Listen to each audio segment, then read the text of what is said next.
The Design tab in Microsoft PowerPoint has a range of functions which affect how your document will look and the theme that it uses. If you select the Design tab, you'll immediately see the Themes options. If you select the drop-down list, you'll see that there's a range of built-in color choices and styles. If you select it, you can then choose the variant option next to it. This can change the colors and styles of that theme.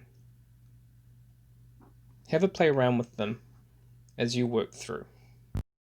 If there's no theme to your liking, it's fine, because you can make your own.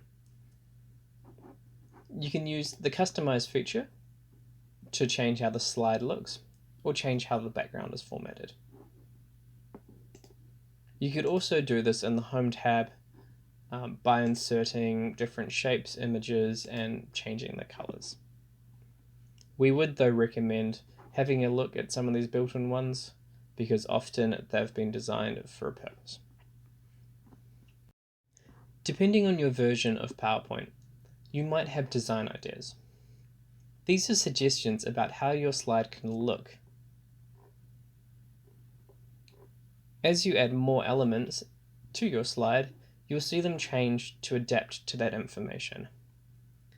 Highly recommend looking at these options as they will allow you to make quite an effective looking presentation.